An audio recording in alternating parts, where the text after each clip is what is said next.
Assalamualaikum warahmatullahi wabarakatuh. Bertemu kembali saya dekat TikTok. Okay. Kepada siapa-siapa yang free pada malam ni, bolehlah join saya, kudara bersama saya malam ni. Kita boleh bincangkan perkara-perkara yang berkaitan dengan ekonomi. Jika ada apa-apa soalan ke pasal ekonomi ke, ataupun pasal apa-apa cerita mengenai bisnes ke dan sebagainya, bolehlah join live show saya. Kita bincang-bincang pada malam ni. Okay, apa khabar semua? Alright. Okay. So sampai sekarang ni saya tengok banyak lagi cerita-cerita pasal OPR tak habis-habis Ada juga yang tag saya dekat beberapa political punya TikTok, tapi saya tak boleh nak reply lah. Sebab kalau kita nak cerita pasal politik ni guys sampai 2 tahun pun tak habis. Sampai 5 tahun pun tak habis. Sampai lagi satu penggal pun tak habis. Jadi saya tak nak terlibat sangat lah dalam perkara-perkara yang melibatkan politik ni. Okay guys, Assalamualaikum, apa khabar semua pada malam ni? Terima kasih komen-komen sikit kat bawah tu siapa yang masuk. Okay, salam perkenalan daripada saya. Jika ada perkara, ada apa ni, belum subscribe saya punya, belum follow saya, bolehlah follow. Dekat saya punya TikTok account ni saya banyak bercerita pasal economics lah. Okay, alright, terima kasih guys. Terima kasih. Encik Muhammad, Waalaikumsalam. Apa khabar? Salam bang. Waalaikumsalam. Oja Arifin, always enjoy your content. Terima kasih Encik Muhammad, terima kasih bagi saya gift. Waalaikumsalam, hadir kebetulan buka bertiti terus jumpa live abang. Terima kasih. Terima kasih. Sekejap Okey, Assalamualaikum Bang Nas, harap sihat and santai-santai. Yalah, santai-santai lah, jangan tension sangat lah. Kita santai-santai, kita relax je kan. Tension ni, kalau kita selalu cakap pasal politik, tu tension. Okay. Bang, IPO tu apa? Oh, IPO tu initial public offering IPO. So IPO ni dia adalah satu proses di mana sesebuah company yang daripada Senderan Berhad, dia nak listing. Dia listing dekat Bursa Malaysia, public listed lah. Maksudnya daripada company itu private limited, dia buka kepada limited. Dia buka kepada public listed. Dia buka kepada limited. Maksudnya daripada saham-saham tu dipunyai hanya oleh board of directors. Jadi bila dia public listed, saham tu pun boleh buka kepada public lah, orang ramai lah. Itu namanya IPO, initial public offering, kita panggil dia. Tapi untuk pergi kepada IPO ni, dia bukanlah satu proses yang senang lah. Dia punya proses tu sangat complicated guys. Kena banyak persediaan dibuat oleh sesebuah syarikat Senderan Berhad tu apabila dia pergi kepada listing. Dan bila dia pergi kepada listing tu, tak sebenarnya dia akan kekal dekat listing tu juga. Ada banyak case di mana company yang dah listing pun dia terkeluar balik. Okay.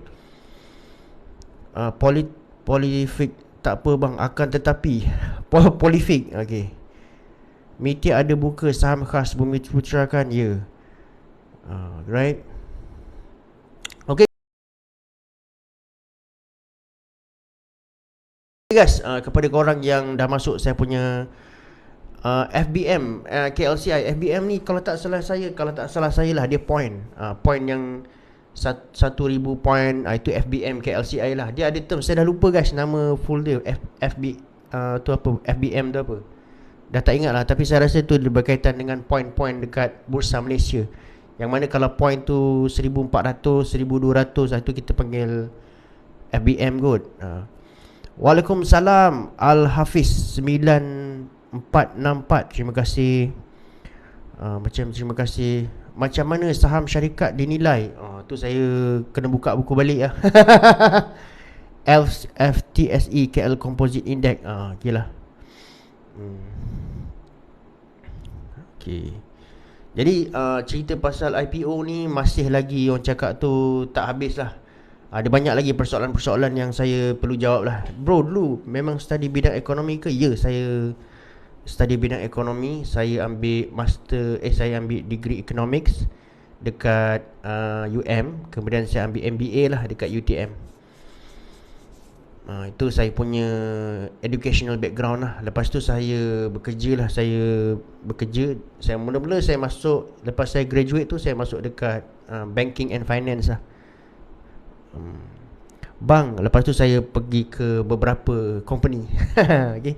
Bang, kenapa kita perlu ada minyak Shell and Caltex sedangkan kita ada minyak sendiri? Oh, sebab kita liberalize kita punya market minyak. Maksudnya kita buka lah kepada semua company-company yang berminyak nak menjual minyak dekat dalam negara kita ni. Kita liberalize lah.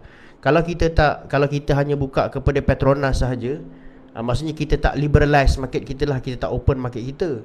Jadi akibatnya mungkin bila kita tak liberalize ni, maksudnya ada pro and cons lah. Maksudnya mungkin syarikat domestik tu tidak bersaing dengan syarikat luar dan persaingan tu kurang. Lagi satu, bila hanya ada satu je company minyak, contohnya lah Petronas, dia akan kontrol dari segi harga lah. Dia akan menyebabkan monopoli jugalah. Itu kalau kita tak liberalize market kita. Jadi disebabkan adanya syarikat-syarikat minyak lain, tu tak terjadinya monopoli lah. Nanti kalau jadi monopoli kita marah pula. Nanti kalau kita nampak cuma Petronas saja ada dalam negara kita, nanti kita tertanya pula, Petronas monopoli. Orang marah pula. Kan? Bila Petronas bila ada syarikat lain, orang tanya pula, kenapa ada ni Shell Caltex semua kan? Itulah macam itulah jadi kita liberalize lah market kita. Ada lagi satu kita kena ingat sebenarnya dalam kes minyak ni, sebenarnya minyak yang Petronas jual tu bukannya minyak yang dia dapat daripada kita punya negara, guys. Okey, minyak dekat negara kita ni, yang dicari minyak dekat negara kita ni, dia banyak jual dekat luar lah. Akan tetapi saya bingung nak ambil MBO or Econs. Itu okey, antara sama ada you nak ambil MBA atau Econs ni, saya suggest lah itu bergantung kepada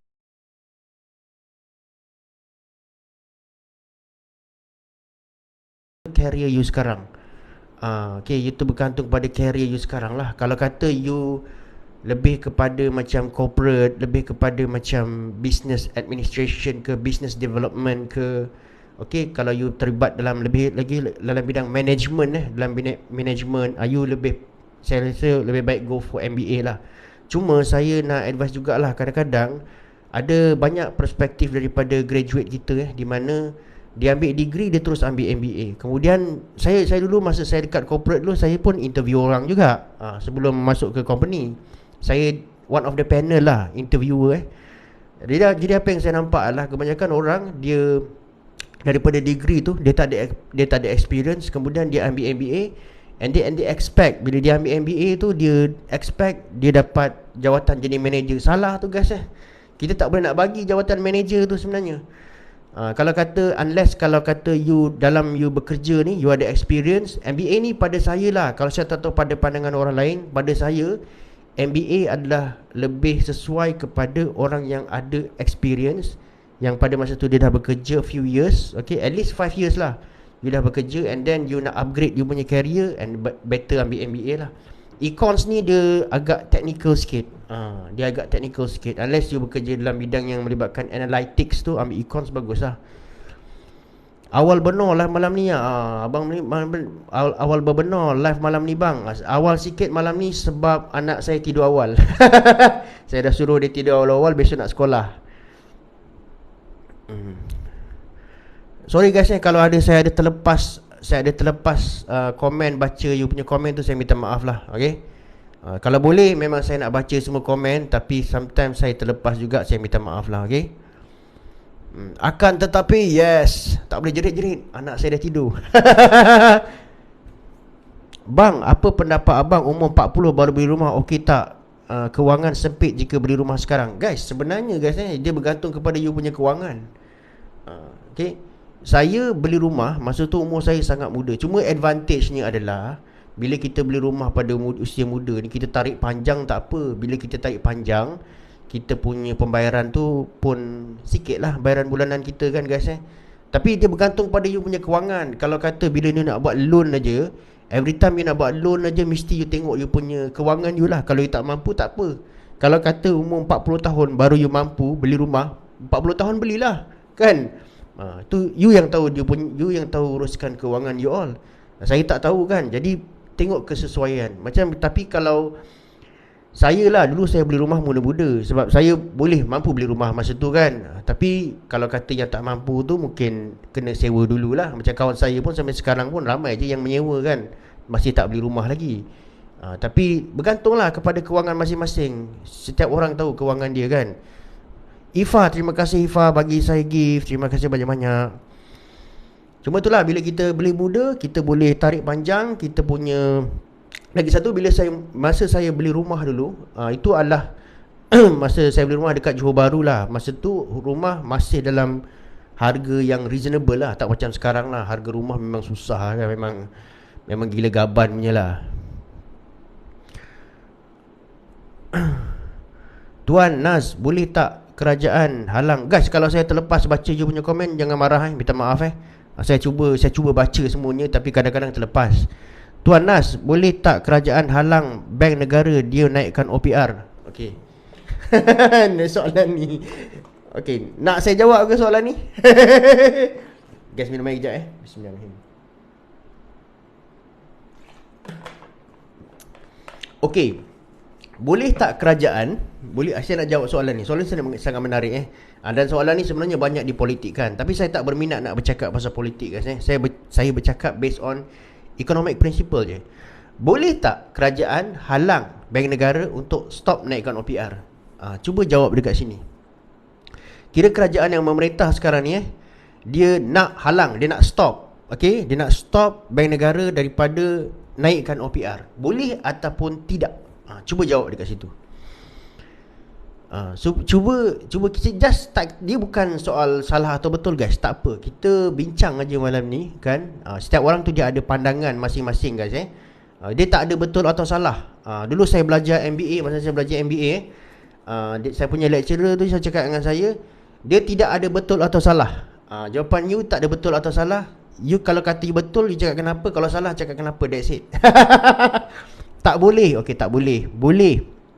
Tak boleh. Boleh tapi ada kesan ekonomi. Tak boleh. Okey. Boleh akan tetapi. Akan tetapi. Okey, boleh. Saya nak teka. Sekejap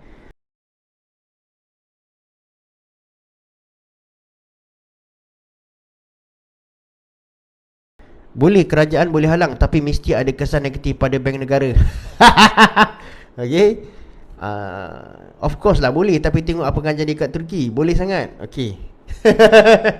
Boleh atau tak boleh? Sebelum saya jawab soalan ni, saya nak promote sikit lah buku saya. Nanti TikTok bagi saya notification pula kan. Saya nak promote buku saya sikit lah Siapa-siapa yang berminat nak dapatkan buku saya ni, boleh dah klik dekat saya punya shop tu, bakul kuning tu.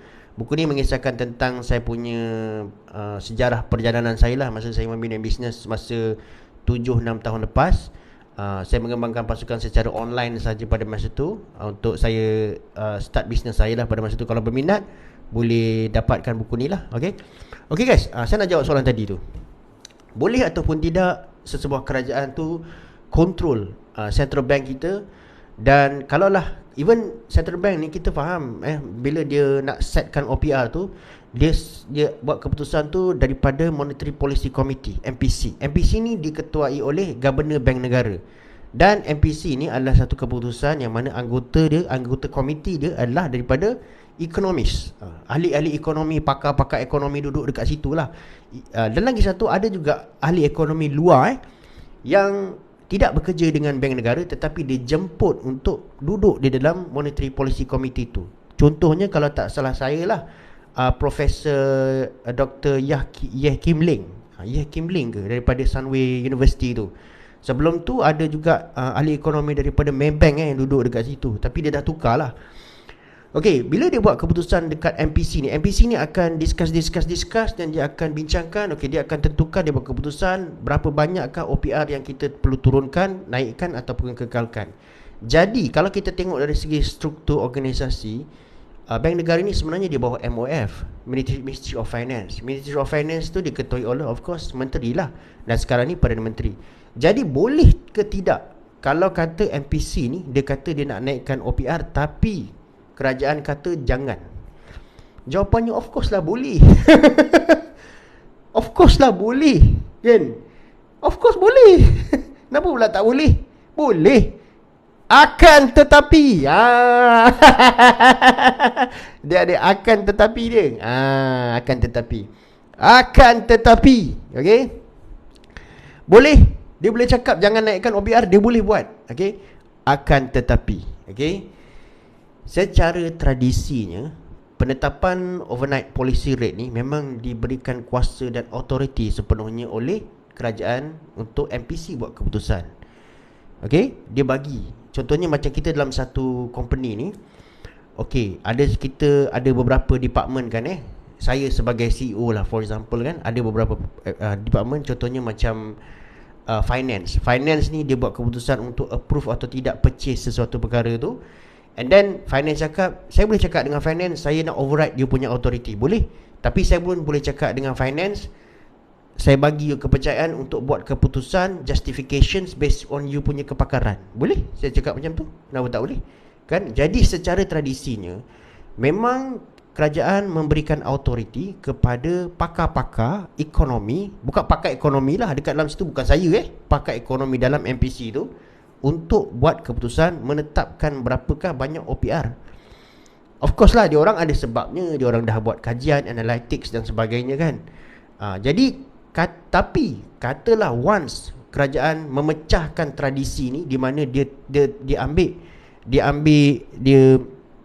masuk campur. Okey, dia kata jangan. Dia dah memecahkan tradisi ni guys. Secara tradisionnya memang kita tak campur tangan. Tak kira lah siapa pun yang jadi Perdana Menteri pada masa lepas, tak ada guys campur tangan. Setahu saya lah. Saya minta maaf kalau saya salah.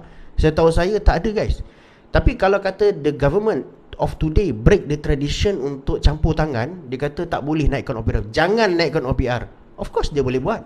Tapi once kita buat macam tu, orang-orang politik akan mula campur tangan di dalam urusan penetapan OPR dan juga bank negara. Okay? Once kita break the tradition, nanti kalau kata kerajaan bertukar, kerajaan yang lepas, yang akan datang ni akan cakap, kau boleh buat, kenapa aku tak boleh buat? That is precedence punya case. Dia akan jadi precedence lah. Kan kita kena nampak juga apa kesannya dekat Turki. For example Turki dia minister Perdana Menteri Tayyip Erdogan kontrol. Dia ada central bank, tapi Tayyip Erdogan kata tak boleh. Aku tak boleh nak bagi naikkan OPR. Tak naik OPR. Tak naik OPR. Tapi once politicians ambil alih, okay, politicians menetapkan ekonomi kita OPR di tahap mana, then the decision was not based on fundamental lah. Seperti kalau kita tengok pakar ekonomi buat keputusan based on fundamental research dan sebagainya kan. Dia tahulah nak buat keputusan tu macam mana kan. Dia ada dia punya projections, okay. Biasa kalau ekonomis ni dia buat keputusan tu, dia ada projection. Projection tu maksudnya dia adalah dia punya, orang cakap tu econometrics analysis. Macam mana dia buat, kalau dia ada simulations lah. Bila dia naikkan OPR tu, berapa dia punya kesan dia, apa kesan dia. Dia ada simulations je lah. Lebih kurang macam tu lah. So tu jawapan saya. Okay. Dia nak campur tangan boleh, tapi we are going to break the tradition. The politicians are going to start interfere in the bank negara's administration and also autonomy. Authority tu akan dicampur tangan lah oleh orang politik lah. So kita kena bersedia lah untuk macam tu. Jadi budaya, betul, dia jadi budaya. Nanti dia jadi budaya guys. Macam sekarang ni lah, budaya apa? Budaya nak menggantikan kerajaan setiap setahun sekali. Oh jangan marah saya cakap macam tu Jadi kita tak nak tu jadi budaya lah kan. Nanti dia jadi habit. Nanti dia kata kenapa kau boleh buat, aku tak boleh buat kan. Tu kita tak nak lah. Tapi that's why saya cakap, saya tak berpihak kepada mana-mana politician. Okay, saya tak berpihak guys kepada mana-mana politician. Kadang-kadang bila saya mengkritik kerajaan, ada orang cakap saya ni geng-geng pemakang. Ada orang cakap bila saya bersetuju dengan kerajaan, ada orang cakap saya ni pro kerajaan. Tapi saya tak macam tu. Kalau sesiapa yang follow saya dari awal, dia tahu, okay, saya ada masanya saya kritik, ada kalanya saya bersetuju. Tapi benda yang secara prinsipnya kita kena bersetuju, bersetujulah kan. Tak ada sebab kita nak mengkritik benda yang betul.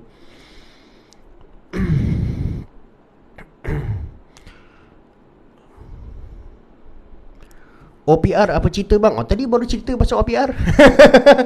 Okay. Tapi it's very obvious you pro kerajaan. Tak apa, itu persepsi masing-masing. Itu persepsi masing-masing. Saya tak boleh nak control you punya persepsi. You kalau kata you judge saya macam tu lah. Kalau ada juga orang yang judge saya pro pembangkang, ada. Ada pula. So itu persepsi masing-masing. Saya tak boleh control. Okay, saya tak boleh. Kalau kata you saya macam tu lah. Kalau ada juga orang saya kata neutral. Neutral lah. So saya tak boleh nak control persepsi masing-masing setiap orang. Bagi saya buat apa yang saya patut buat, sudahlah. Saya tak boleh control persepsi orang. Okay. Bang, okay. Sekejap, saya terlepas satu soalan tadi. Bang nak tanya, falsafah ekonomi PMX ni macam mana kalau Najib Keynesian? Okay, Keynesian. Tadi guys, sebenarnya pertama sekali saya explain lah kepada you all apa maksud Keynesians. Keynesian ni maksudnya dia lebih kepada, kalaulah sebenarnya kalau kita nak tengok sama ada sebuah kerajaan tu dia adalah Keynesian ataupun dia adalah falsafah ekonomi lain contohnya macam monetaris ke dan sebagainya, Keynesian dan sebagainya, monetaris ke dan sebagainya kan. Benda ni kita boleh nampak dengan jelas jika berlaku sesuatu krisis ekonomi. Okay, sesuatu krisis ekonomi baru kita nampak benda tu dengan jelas lah, sama ada dia Keynesian ataupun dia monetaris. Contohnya macam, tapi biasanya macam ni lah guys, biasanya macam ni lah. Daripada apa yang saya nampak adalah Malaysia ni kita lebih kepada mengamalkan polisi campuran.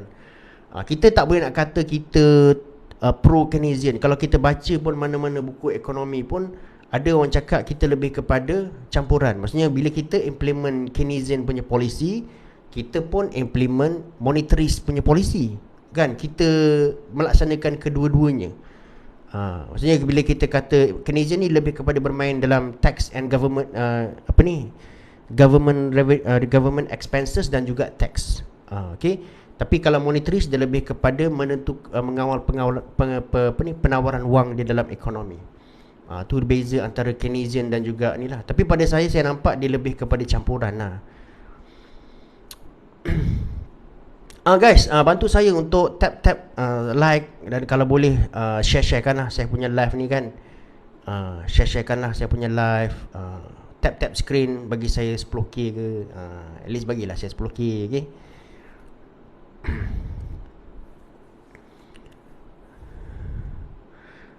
Bang, setuju tak kita buat PRU 1 tahun sekali supaya medsos kita akan meriah berpolitik? Okey, terpulang. Abang yang kata 5 tahun lagi dunia akan ramai rakyat hilang pekerjaan, ulas sikit. Ni saya rasa sebab banyak teknologi baru lah yang akan menggantikan pekerjaan-pekerjaan yang tidak lagi relevan pada masa akan datang. Okey. Dan juga apatah lagi contohnya macam pembangunan teknologi AI, artificial intelligence. Adalah pekerjaan-pekerjaan yang akan hapus dalam masa beberapa tahun akan datang, terutamanya dalam artificial intelligence lah. Dan kita kena tahu guys, pergerakan teknologi dalam software for example sangat laju. Dan saya yakin lah dalam beberapa tahun lagi artificial intelligence akan menakluki dunia. Yes, itu saya yakin.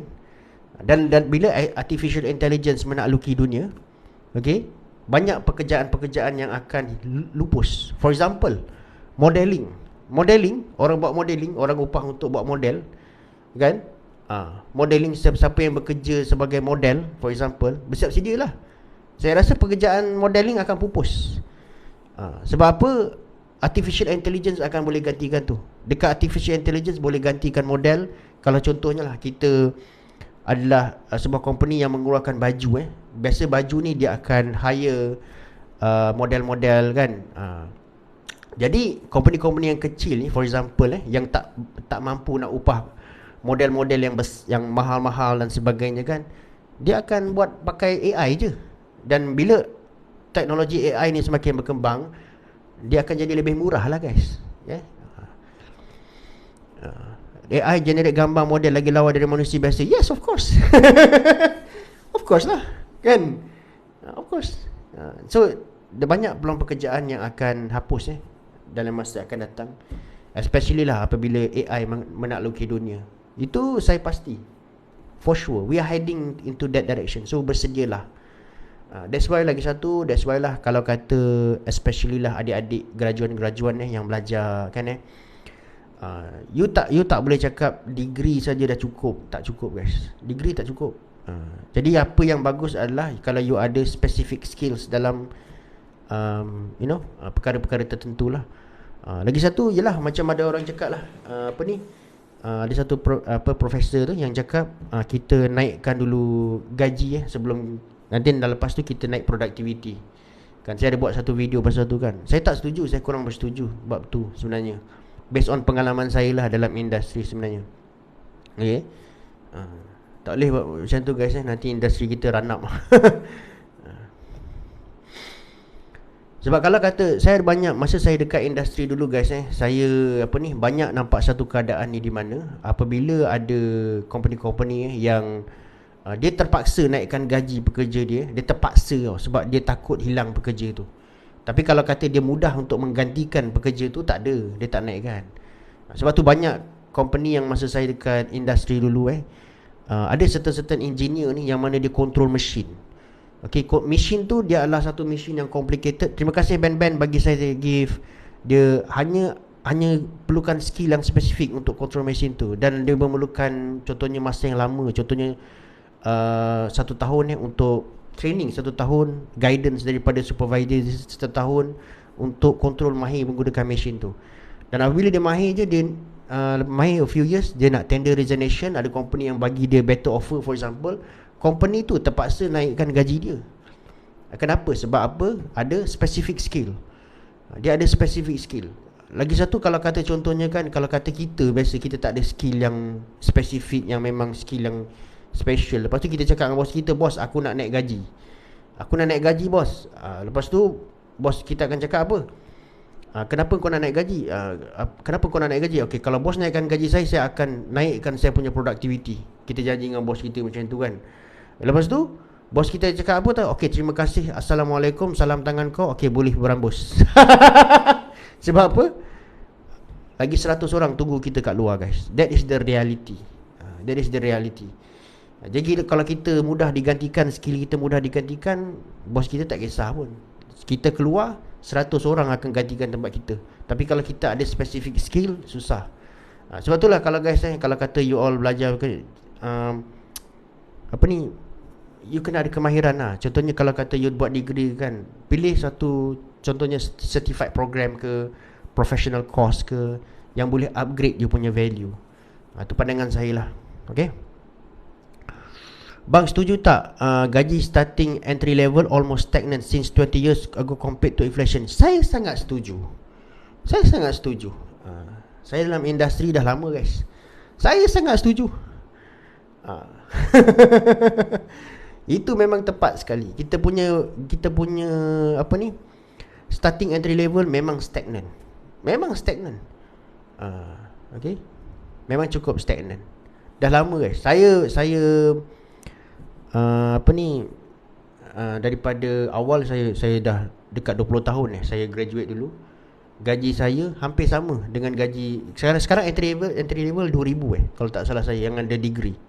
Kalau tak salah saya lah, gaji saya tak jauh beza daripada tu guys. Masa itu 20 tahun lepas. Tak salah saya 2,000 kan gaji entry level sekarang ni. Kalau tak salah saya dah lama tak ada dalam industri, tapi saya rasa 2,000. Yang penting kena street smart, bukan book smart. Itu betul nak jadi build career ya. Sebab sebenarnya kalau satu saya pun banyak skill-skill yang saya develop pun adalah selepas saya belajar dekat universiti. Contohnya macam communication skill guys communication skills. Ini benda tu kita hanya boleh asah selepas kita dalam tempoh pekerjaan je. Sebab itulah contohnya macam saya bekerja dulu kan saya selalu offer diri saya cakap dengan bos saya, bos bila tak ada orang lah nak buat public speaking. Kadang-kadang kita dijemput untuk buat public speaking dengan audience dekat luar lah. Jadi kadang-kadang tu speaker tak ada. Saya cakap dengan bos, bos, saya boleh buat, bagilah saya buat. So bos hantar saya buat public speaking depan 3,000 orang. So saya buat aja. So pada masa tu, kenapa saya buat? Sebab saya nak experience benda tu. Okay, saya nak experience benda tu, saya nak develop skill saya. Kebanyakan orang tak nak lari. Saya tak lari. Okay, saya buat benda tu. Sebab tu bila kita bekerja guys, kita kena tunjukkan yang kita ada value dekat company. Bukannya kita lari guys, kita tunjukkan, kita makin tunjukkan value kita dekat company. Kadang orang cakap kita jangan tunjukkan, sebab kalau kita tunjukkan nanti kita akan dibebani lebih banyak kerja. Salah guys. Saya tak setuju dengan benda tu. Pada saya, bila kita bagi yang terbaik, bila kita bekerja, kita punya value akan meningkat. Kita kena buat dengan ikhlas lah. Mungkin bukan rezeki kita dekat situ, tapi one day, after a few years, kita boleh dapat lagi kerja yang lebih baik. Allah tu maha adil. Itu saya percayalah. Macam mana nak confident? Okay guys, ada ni soalan daripada Fizi. Yang terlepas soalan tu guys, saya minta maaf kadang-kadang saya terlepas komen. Kadang yang saya sempat baca, saya baca lah. Macam mana nak confident? Okay guys, you all percaya tak kalau saya cakap dengan you all pada asalnya saya adalah seorang yang sangat pemalu. Percaya tak saya cakap? Saya adalah seorang yang sangat pemalu. Saya tak pandai, saya malu bercakap. Saya tak ada confident. Percaya tak saya cakap macam tu? Saya adalah seorang yang sangat pemalu. Kalau ada orang pemalu, saya lagi pemalu. Pada satu ketika dulu saya sangat pemalu. Saya tak ada confident nak bercakap. Spek baru ke bang? Ya, baru ganti. Saya ni dah pun dekat sebenarnya. Macam bukan introvert. Saya sangat pemalu guys. Saya sangat pemalu. Nak tahu tak macam mana saya break saya punya kemaluan? Kemaluan lah, bukan kemaluan. Saya punya perasaan malu. Okay guys, sebenarnya kan guys, sebenarnya apa ni, sebenarnya bila kita apa ni, saya seorang yang sangat malu. Okay, macam mana saya lawan perasaan malu tu? Saya lawan perasaan malu tu semasa saya masih belajar dekat universiti sebenarnya. Sebab apa? Semasa dekat universiti ni kan, saya lawan perasaan saya tu. Saya lebih kepada menonjolkan diri, saya buat presentation dan sebagainya kan. Kemudian masa saya bekerja, saya lawan perasaan. Kita kena ada usaha untuk mengubah diri kita lah. Kalau kita tidak ada kesedaran untuk mengubah diri kita, susah guys.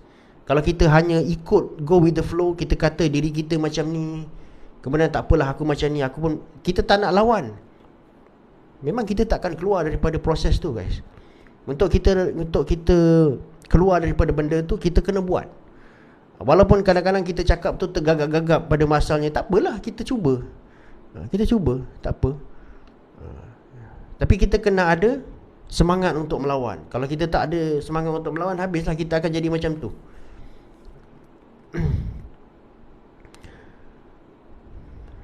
Sesuai tak kalau beli property dalam keadaan sekarang? Ni soalan ni saya tak boleh jawab. Saya minta maaf, saya bukan property investor. Mungkin ada yang mahir pasal property, boleh jawab, tolong jawabkan. Sahabat kita tu, musuh paling besar adalah diri sendiri. Betul. Betul. Is crypto like crypto wallet will replace bank one day? Okay guys, okay, sekarang kita cerita pasal commercial bank punya rules. Crypto wallet, will crypto wallet replace bank one day in the future? I don't think so. I don't think so. Because why? Because dia macam ni tu guys.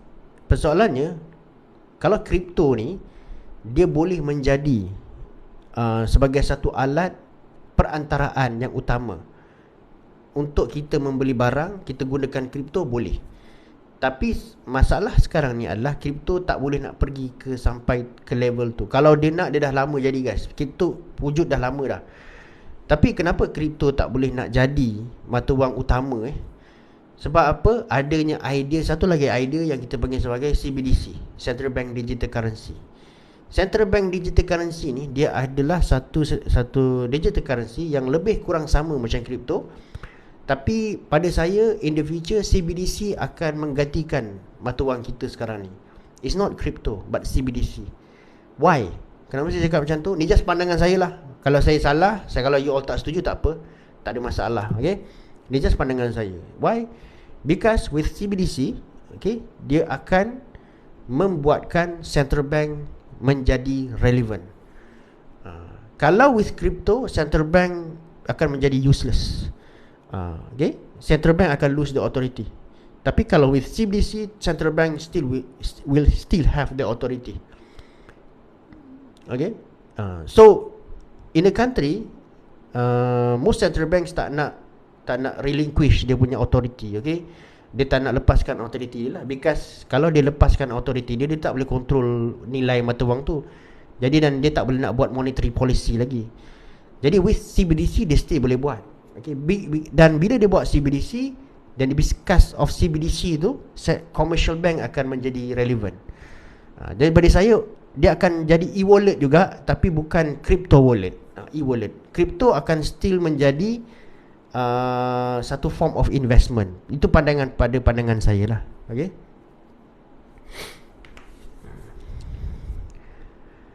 CBDC tu apa? CBDC tu adalah Central Bank Digital Currency. Saya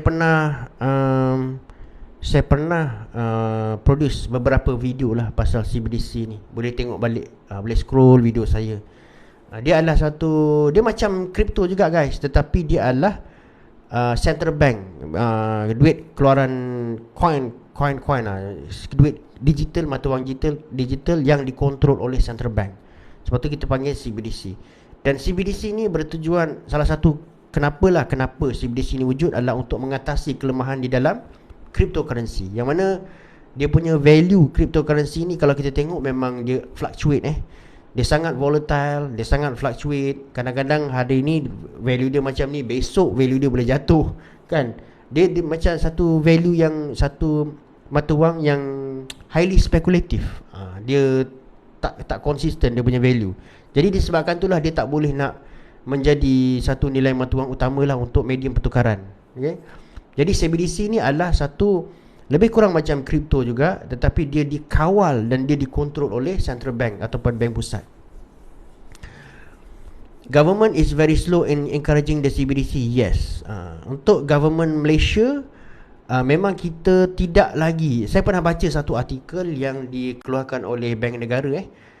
Satu artikel yang dikeluarkan oleh Bank Negara, yang mana Bank Negara Malaysia, dia pernah keluarkan satu artikel ni. Dia cakap bahawa dekat Malaysia ni masih lagi tidak ada kepentingan untuk negara kita bergerak ke arah CBDC. Jadi sebenarnya kalau kita masih lambat bergerak ke arah CBDC, saya setuju. Sebab Bank Negara sendiri cakap masih tidak ada kepentingan buat masa ni untuk bergerak ke CBDC. Dan lagi satu, banyak negara-negara dekat dunia ni yang mana dia bergerak kepada CBDC ni, especially negara-negara besar lah. Contohnya macam China, US, dia orang dah start lah kat situ. Tapi kita masih belum lagi lah.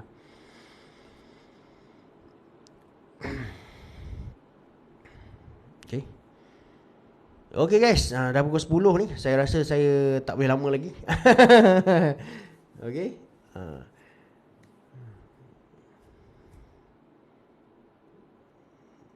Okay. This is why I prefer to use crypto wallet, okay, for trading overseas. Okay, noted. Betul ke bosku naik bank ya? Bosku, betul ke bosku? Saya bukan bosku. Yang naikkan simpanan Rizab. Bosku yang naikkan simpanan. Oh, bosku Najib. Betul ke bosku yang naikkan simpanan Rizab Bank Negara? Itu saya tak pasti. Saya tak boleh jawab soalan tu. Saya tak pasti. Kalau ada yang pasti boleh share komen dekat situ. Tapi itu saya tak pasti. Nilai CBDC bersandarkan kepada confident macam fiat juga ke? Of course. Of course. Dia lebih kurang sama macam fiat. Dia fiat juga, cuma dia dalam bentuk digital currency je. Bang, cerita sikit apa akan jadi kalau US default? Okey, pertama sekali saya tak rasa US akan default. Okey, saya rasa every time kalau bang ada cerita pasal Jolo. Tak apa, saya cerita pasal US default tu dulu. Pertama sekali, saya tak rasa US akan default. Saya rasa US akan, every time US nak default ataupun dia dah mencecah dia punya debt ceiling tu, dia akan naikkan lagi debt ceiling dia. Dia akan terus naikkan debt ceiling lah. Okay. Saya tak percaya dia akan default lah. Itu nombor satu lah. Tapi kalau dia default, let's say lah dia default. Bila dia default, let's say lah dalam extreme situation, dia default okay, bila dia default apa akan berlaku? Of course lah, nombor satu, mata wang US dollar akan jatuh lah. Okay, itu nombor satu. Tapi kita kena faham bahawa dekat dunia ni 60% bank pusat memegang US dollar. 60% bank pusat memegang US dollar. Kalaulah dia default, kalaulah value US dollar itu jatuh, maksudnya value reserve bank pusat, termasuk bank pusat negara kita pun akan jatuh. Okay, dia akan jatuh jugalah.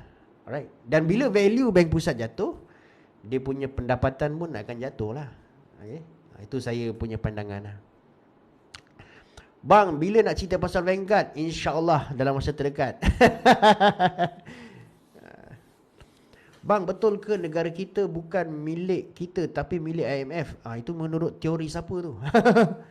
Itu pandangan siapa tu? Siapa yang cakap macam tu?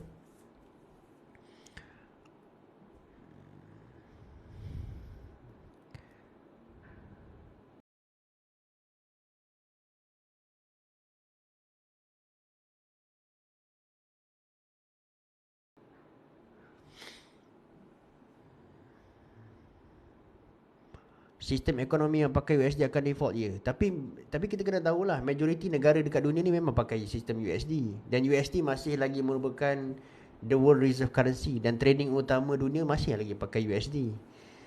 Betul tak kita akan mengalami krisis makanan masa-masa akan datang kalau ikutkan cuaca dunia peperangan? Mungkin. Kalau kata contohnya lah keadaan macam ni berterusan, krisis makanan akan berlaku. Harga makanan akan melambung naik.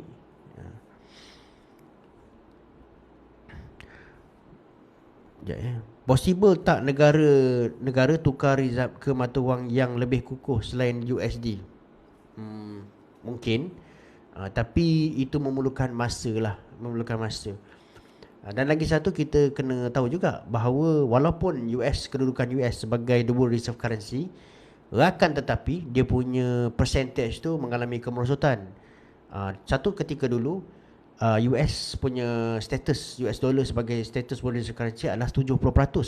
Maksudnya 70% bank-bank dekat dunia ni, dia bank-bank negara dekat dunia ni memegang US dollar. Akan tetapi sekarang ni dah jatuh kepada 60%. Pada masa akan datang mungkin akan jatuh lagi kepada 40% ataupun 50%. Okay? Jadi dia memerlukan masa lah. Bukannya contohnya kita boleh tukarkan US dollar tu immediately. Contohnya macam yuan nak tukar, susah guys. Saya tak nampak benda tu boleh berlaku lah dalam masa terdekat. Dalam masa in the future kita tak tahu, tapi dalam masa terdekat saya tak nampak macam mana dia boleh berlaku. Bro, memang selalu live Sabtu malam ke? Tak, saya ni bukan apa, kadang-kadang saya ada masa saya live lah. Kadang-kadang saya live pukul 11. Hari ni saya live awal sikit. Sebenarnya saya ni dah sebulan tak live. Dah sebulan tak live sebenarnya guys. 2 hari lepas baru saya start balik. Dah sebulan saya tak live.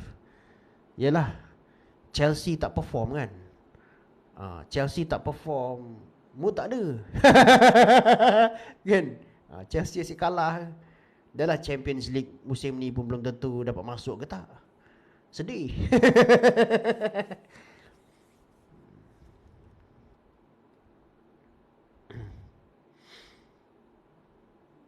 US takkan kasih, dia akan buat perang kanan dan kiri. Mungkin lah. Tukar timbang Brighton. Oh tidak.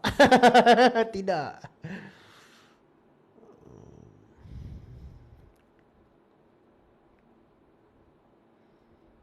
Alamak. Tekan. Manchester is red. Bang, kau main saham tak bang? Saya tak main. Saham ni kena tanya guru sifu-sifu saham.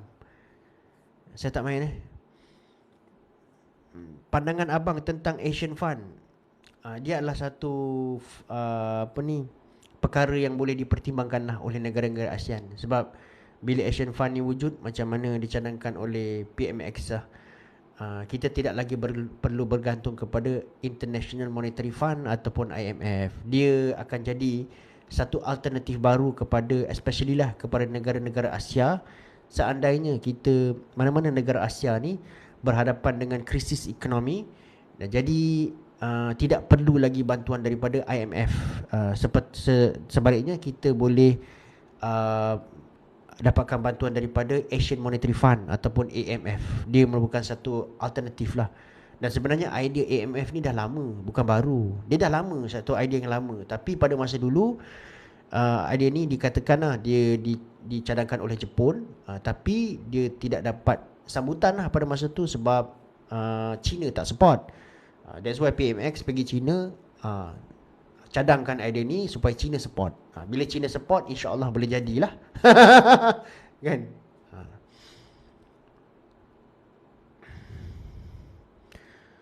Hati-hati bang, US kalau dapat peluang minyak kat ujung batang hidung abang pun dia nak.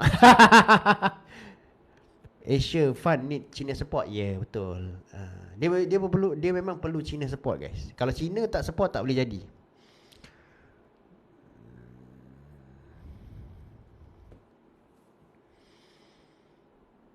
Kenapa budak-budak rich work kata abang kaki scam?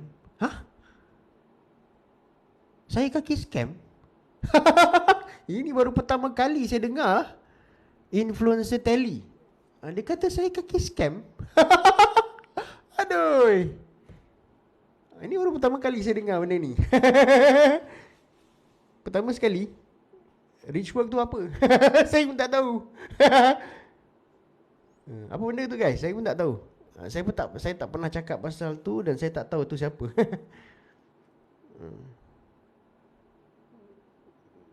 Telegang PN lah. Oh, okay, saya scam. Scam apa? Fake account tu bang, jangan layan lah. Okay. Tak apalah kan, bila kita buat konten dekat social media ni macam ni lah kan guys. Kita tak boleh nak expect semua orang suka dekat kita. Dan kita pun tak boleh nak expect orang semua terima konten kita. Ada yang orang suka, ada tak suka. Tak apalah, tak ada masalah pun. Dan benda tu saya dah bersedia dah. Masa saya memulakan perjalanan saya dekat TikTok ni, saya dah faham benda-benda macam tu akan berlaku. Jadi saya relax je lah. Jadi kalau kata orang tak suka dengan kita, orang maki hamun kita kan, tak apalah, block je lah. Apa masalahnya? Kan? Block je lah. Kita tak rugi apa-apa pun. Dia yang rugi sebab dia tak dapat ilmu kita lagi. Kan? Saya tak ada masalah kan. Ada je orang PM saya kutuk-kutuk saya tau. Dia maki hamun saya ada. Saya tak tahulah, itu mungkin pandangan politik berbeza, saya tak tahulah. Bukan main maki hamun saya guys, PM saya. Saya nak buat macam mana? Saya tak boleh nak puaskan hati semua orang. Kalau kata contohnya dia tak suka saya, dia maki hamun saya block je lah. Kan? Ada orang kadang-kadang dia tak suka dengan kita guys. Dia tak suka dengan kita, dia benci dengan kita. Dia kata dia benci dengan kita, dia kata dia tak suka dengan kita, tapi dia tengok kita. Kan? Tapi dia tengok kita, konten kita dia tengok kan. Kata dia tak suka dengan kita, aduh pening betul lah. Tapi tak apalah kan. Saya tak ada masalah pun. Kalau kata nak kutuk, condemn saya, kutuk je lah kan. Saya open to perbezaan pendapat, tak ada masalah. Saya Faiz Syarian. Sorry minta maaf kalau saya terlepas komen. Saya ada terdengar pasal isu greedflation dekat US. Explain sikit bang. Oh, saya kena check saya kurang alert pasal isu tu. Greedflation. Tak apa, nanti saya semak. Greedflation menarik tu, macam menarik tu. Nanti saya check. Saya tak alert sangat pasal isu tu. Bang, bagi nasihat apa nak buat bila OPR naik ni. Okay guys, sebenarnya guys kadang-kadang bila saya tengok ramai orang dekat social media ni, yalah, menyuarakan pandangan tersendirilah. Kata kerajaan tu kerajaan ni, kerajaan. Tapi bagi saya lah, at the end of the day, kita yang kontrol kita punya pengurusan kewangan. Okay, kita yang uruskan duit kita. Dan kita tak boleh nak harapkan orang lain lah. Kita jangan letakkan nasib kita kepada orang lain. Kan? Pada saya, kita mesti menguruskan. Kita sendiri yang mesti ada kesedaran dan juga kewarasan untuk menguruskan kewangan kita. Dia punya prinsip dia senang je. Kita jangan beli sesuatu benda yang kita tak mampu. Kita jangan pinjam sesuatu benda, pinjam duit ke apa ke sesuatu yang kita tak mampu hanya untuk memuaskan nafsu serakah kita. Okey. Selagi kita berpandukan kepada prinsip tu, tak ada masalah. Masalah kita adalah bila kita menggunakan wang kita dengan tak cekap, bila kita tak pandai menguruskan wang kita, bila kita boros, okey, bila kita pinjam duit yang tidak sepatutnya kita pinjam. Benda tu pada saya itulah yang masalahnya lah. Jadi at the end of the day, kita kena bijak menguruskan duit kita. Okay. Dan kebanyakan orang yang rasa tertekan ni, yang tertekan ni sebenarnya sebab apa? Sebab semasa interest rate jatuh dulu, masuk OPR jatuh dulu, dia buat pinjaman. Kemudian bila kata sekarang ni interest rate naik, okay, kadar faedah naik, OPR naik kan. Jadi dekat situ dia ni lah, dia rasa macam berat lah kan. Jadi macam tu lah. Sebab tu pentingnya pengurusan kewangan. Sebab saya sendiri pun saya tahu, kalau kata contohnya saya dah tahu masa OPR jatuh dulu, saya tahu OPR akan naik balik. Kan. Sebab tu dalam masa OPR rendah tu kita janganlah terlalu boros. At the end of the day, kita kena control duit kita sendirilah. Dulu time turun tak study, sebab itulah you all kena ikut follow saya punya TikTok, kan. Macam tu juga saya dah cakap sejak awal tahun ni, siapa yang tengok saya punya live ke konten saya cakap OPR akan naik balik pada paras 3%. Benda tu saya dah cakap. So you all kena ready lah. Betul tak? Kan, you all kena ready lah. Saya dah cakap dah guys, dia akan pergi kepada paras 3%. Dan mungkin dia akan, kalau tinggi pun, okay, dia mungkin akan pergi kepada 3.25%. Cuma saya punya kerisauan sekarang ni apa? Okay, nak tahu tak kerisauan saya apa? Nak tahu tak kerisauan saya apa pasal OPR ni? Saya ada satu kerisauan guys. You all kena dengar ni baik-baik, okay? Saya ada satu kerisauan pasal OPR. Nak tahu tak apa kerisauan saya? Aduh, gatal lah.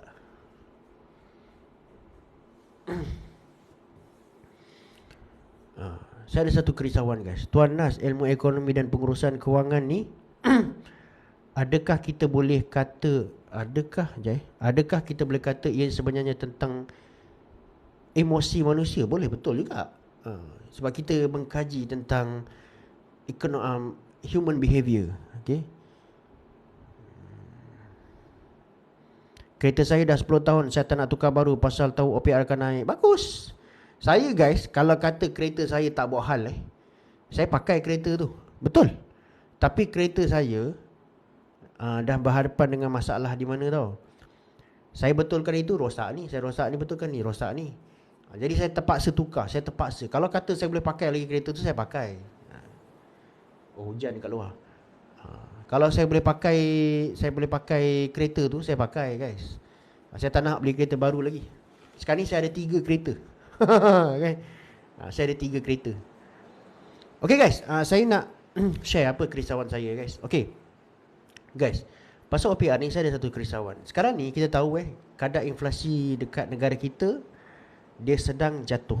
Okay, dia sedang jatuh. Jadi pada saya, tidak ada sebab pada masa akan datang bank negara akan terus naikkan OPR. Okay. Sebab apa? Inflation kita dah mula menurun. Okay. Jadi tak ada sebab bank negara selepas 3% ni dia nak naikkan kepada 3.25%. Cuma akan tetapi ada satu kerisauan saya, iaitu perkembangan ekonomi dekat US. Perkembangan ekonomi dekat US. Kenapa saya cakap macam tu? Kalau kita tengok inflasi dekat US ni, dia adalah satu inflasi yang degil. Dia degil guys, dia susah nak turun. Okay, bila inflasi dekat US susah nak turun, dia still ada resiko, ada kemungkinan central bank mungkin akan naikkan OPR. Ada kemungkinan. Saya tak cakap semestinya, ada kemungkinan. Sebab apa? Sekarang ni kalau kita tengok pasaran kerja dekat US, dia still ketat. The job market is still very tight. Dan itu mungkin adalah satu faktor di mana kenapa kadar inflasi dekat US ni dia degil. Dia susah nak turun. US punya job market sekarang ni masih ketat. Kalaulah US terus naikkan dia punya interest rate dekat sana. Okey. Kalaulah dia terus naikkan interest rate dia naikkan, kemungkinan, saya cakap tak semestinya, saya cakap kemungkinan OPR boleh naik daripada 3% kepada 3.25%. Cuma saya menjangkakan bahawa OPR tu dia akan sustain pada level 3% sampai hujung tahun ni. Akan tetapi kalaulah US terus naikkan dia punya interest rate, dia terus naikkan interest rate dia sebab inflation dekat negara dia degil. Okey? Jadi ini akan menyebabkan mungkin central bank akan naikkan sekali lagi kita punya OPR tu kepada 3.25%. Cuma saya tak rasa dia akan lebih 3.25%. Saya rasa paling tinggi pun dia akan pergi kepada 3.25% sahaja. Itu saya punya pandangan. So you have to take note on this lah. Itu saya punya analisis dan juga prediction. Dia bergantung kepada pergerakan inflation dekat US. Sebab kalau kita tengok dari segi history, dari segi chart juga, memang kita punya terima kasih Saiful MS bagi Serus. Kalau kita tengok dari segi history, memang kita punya OPR dekat Malaysia ni memang dia cenderung untuk mengikut pergerakan interest rate dekat US. Okay, dia cenderung untuk mengikut guys perkembangan interest rate dekat US. Kalau kita study dia punya chart. Bang, kalau kita ikut juga tak deflation ke? Ya, ada risiko deflasi, akan tetapi kalau kita tak naikkan, mata wang kita akan jatuh. Dia ada check and balance dekat situ. Cuma bank negara pada masa tu dia mungkin kena tengok mana satu yang lebih kuat. Katakanlah contohnya pada masa tu dia yakin bahawa kalau kita tak naikkan kita punya OPR tu, mata wang kita tak jatuh, dia tak akan naikkan lah. Cuma dia kena buat analisis lah, kat mana satu yang kuat. Itu kerja dia lah. Cuma saya cakap itu adalah salah satu perkara yang kita kena tengok.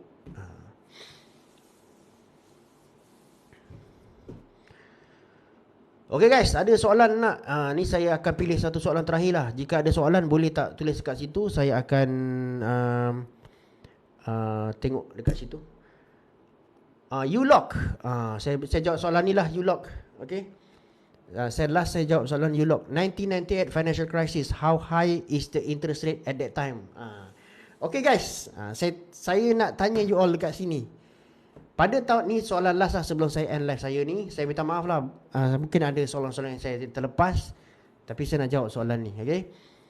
In 1998, 1997, 1998 kita ada economic crisis, betul tak? Now 1998 tu, adakah interest rate kita tinggi atau rendah? Oh, terima kasih Daya KICTC. Terima kasih bagi saya cap. Semasa tahun 1998, adakah interest rate kita tinggi ataupun rendah? Siapa boleh jawab soalan ni? How high is the interest rate? Tinggi atau rendah 1998?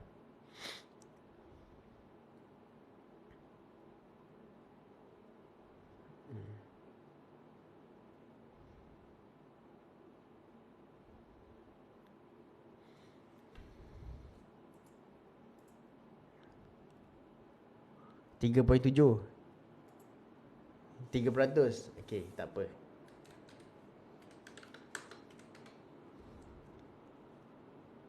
Saya tahu OPR dia berapa, tapi saya nak confirmkan sekejap.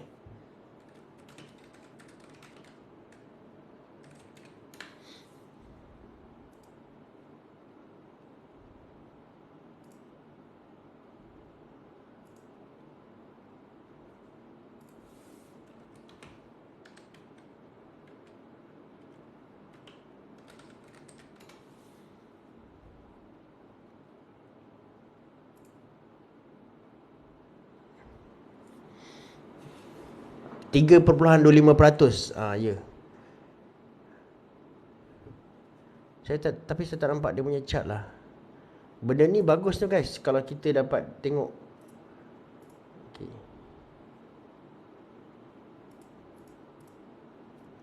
3.25% yelah, lebih kurang macam tu lah kita punya interest rate.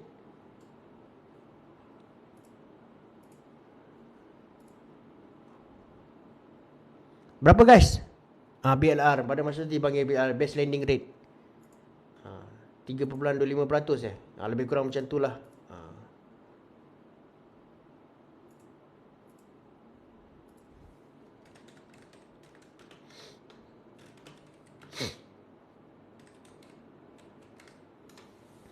Tapi saya ingat saya nak buat satu video lah, kenapa OPR kita berada di paras tu pada masa 1998. Saya nak buat satu explanation lah.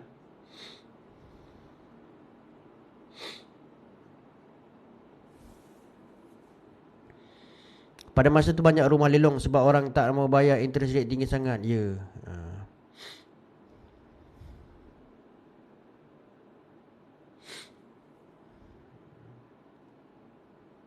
Tan Sri nak tanya ni, Tan Sri trade apa? Saya tak trade. Betul. Alright. Tadi Google. Okay, terima kasih bang info sama-sama.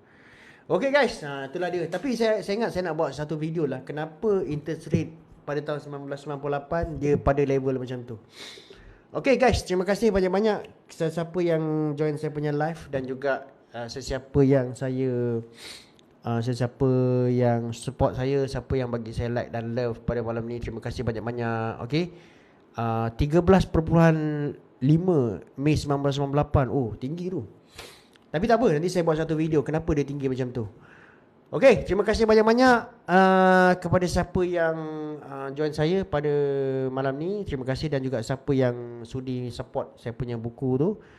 Okay, insyaAllah kalau malam besok atau lusa saya bukan live lagi lah.